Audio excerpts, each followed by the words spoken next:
सो दोस्तों, आप सभी को तो पता ही होगा 13 जनवरी शाम 5 बजे पश्चिम बंगाल के मैनागुड़ी में गुवाहाटी बाउंड बीकानेर एक्सप्रेस के 12 कोच पटरी से उतर गए थे। तो उसके ऊपर मैंने एक वीडियो भी बनाया था। सो ये वीडियो जब मैंने रिकॉर्ड किया था तो तब किसी के भी मरने का खबर तो नहीं था, लेकिन अभी 9 लोगों की जान चली गई है इसमें। तो उनके लिए रेलवे की तरफ से एक रिपोर्ट आ चुका है। प्राथमिक जांच होने के बाद एक रिपोर्ट आ चुका है। ये फाइनल रिपोर्ट नहीं है, ये एक फर्स्ट रिपोर्ट है। इस रिपोर्ट में ही लगभग 95% इस केस को सॉल्व कर दिया है। अभी लगभग 5% ही बाकी है। तो उससे हम लोगों को कोई लेना देना नहीं है। जितना हमको इन्फॉर्मेशन चाहिए था वो हमको मिल गया है। तो उस रिपोर्ट के अनुसार ही इस वीडियो में मैं आपको बताऊंगा कि ये जो एक्सीडेंट है ये कैसे हुआ, क्यों हुआ, किसके कारण हुआ।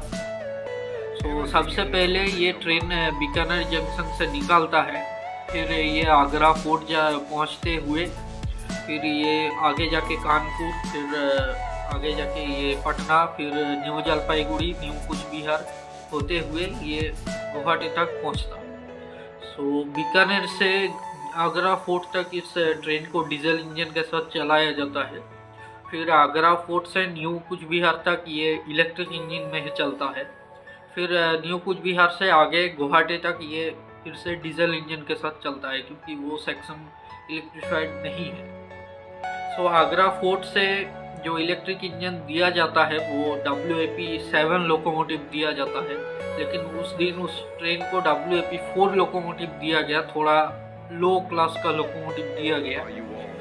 ये क्यों दिया गया ये तो मुझे नहीं पता। कुछ आर्टिकल्स में मैंने देखा कि उसको हमेशा WAP-7 लोकोमोटिव दिया जाता है, लेकिन उस दिन उसको WAP-4 लोकोमोटिव दिया गया। हालांकि मैं उस ट्रेन को मैंने कभी भी ट्रैवल नहीं किया, तो इसलिए वो आर्टिकल के अनुसार ही, कुछ आर्टिकल्स के अनुसार ही मैं बोल रहा हूँ। जो और रेलवे के रिपोर्ट में यही लिखा था कि जो WAP-4 लोकोमोटिव जो दिया गया, तो उसमें जो मेंटेनेंस था वो 2 महीना से ड्यू पड़ा हुआ था। मेंटेनेंस नहीं किया गया, 2 महीना पहले ही उसको मेंटेनेंस के लिए भेजना था, लेकिन उस दिन तक वो मेंटेनेंस नहीं हुआ इस लोकोमोटिव का। तो इसके कारण जो जैसे ही ट्रेन न्यू जलपाईगुड़ी से निकलता है और गोमोहनी रेलवे स्टेशन को जस्ट क्रॉस किया, तो उसका जो ट्रैक्शन मोटर था वो लोकोमोटिव से लूज होके ट्रैक्स और लोकोमोटिव के बीच में झूलने लगा था। तो वो झूलने के कारण जो स्लीपर्स रहता है, जो 2 पटरी के बीच में एक स्लीपर्स रहता है जो उस 2 पटरी को ऐसे बनाए रखता है कि ऐसे स्लीप ना हो जाए, तो इसलिए उसको स्लीपर्स कहते हैं। तो उन स्लीपर्स को वो तोड़ते हुए, एक से एक को तोड़ते हुए वो न्यू कुछ बिहार की तरफ बढ़ रहा था।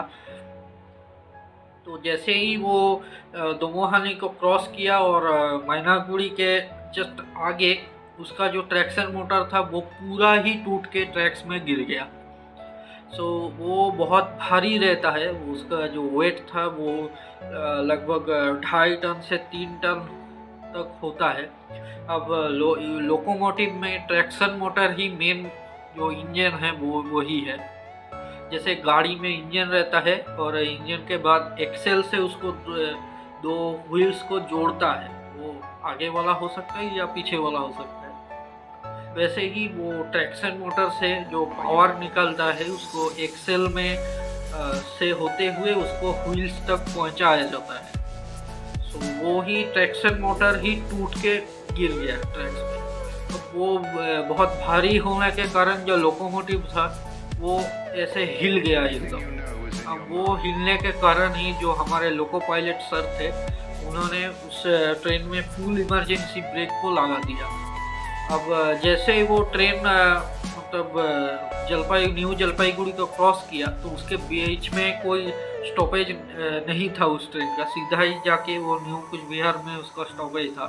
और वो ट्रेन लगभग 2 घंटा देरी से चल रहा था, तो उसके कारण भी वो ट्रेन एकदम फुल स्पीड में चल रहा था, लगभग 100-110 जो कि उस ट्रेन का लिमिट में ही था, ओवर स्पीड में ही था।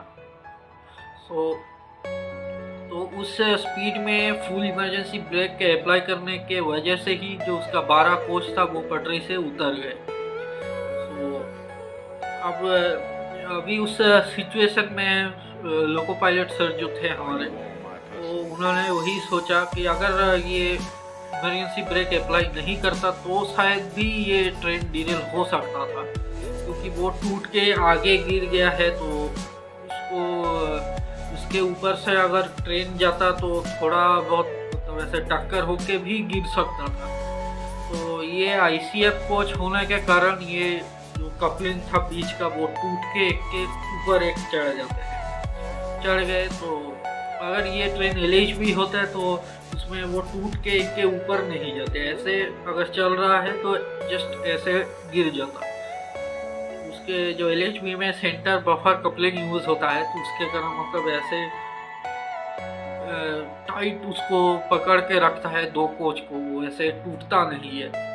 लेकिन जो ICF कोच में क्या होता है, ऐसे हुक दोनों टाइप का हुक रहता है, वो हुक से और ऐसे हुक में उसको कपल किया जाता है। तो वो स्क्रू कपलिंग रहता है ICF में, तो वो टूट के एक के ऊपर एक चढ़ गए। तो इसके कारण ही ज़्यादा कैजुअलिटीज सामने आया। अगर ये LH भी होता तो ये शायद नहीं गिरता, हालांकि गिरता, लेकिन वो एक के ऊपर एक नहीं चढ़ते। ज़्यादातर मुझे यही लगता है कि इस एक्सीडेंट के पीछे मेंटेनेंस का ही एक मतलब मेंटेनेंस नहीं किया गया, उसके कारण ही ये मतलब एक्सीडेंट हुआ, मुझे ऐसा लगता है। अभी रेलवे का तो कोई रिपोर्ट फाइनल रिपोर्ट में वो लिखा रहेगा कि ये एग्जैक्टली किस के वजह से हुआ, लेकिन ज़्यादातर मुझे लगता है कि ये मेंटेनेंस नहीं किया गया, उसके कारण ही ये शायद हुआ। अगर मेंटेनेंस सही से किया जाता तो वो ना तो वो ट्रैक्शन मोटर गिरता, ना ही हमारे जो लोको पायलट सर थे उन्होंने ब्रेक लगाते। अभी इस वीडियो को और खींचने का कोई मतलब नहीं है, जितना समझाना था आपको समझा दिया। दोस्तों आज के लिए इस वीडियो में यहीं तक था, फिर मिलेंगे आगे।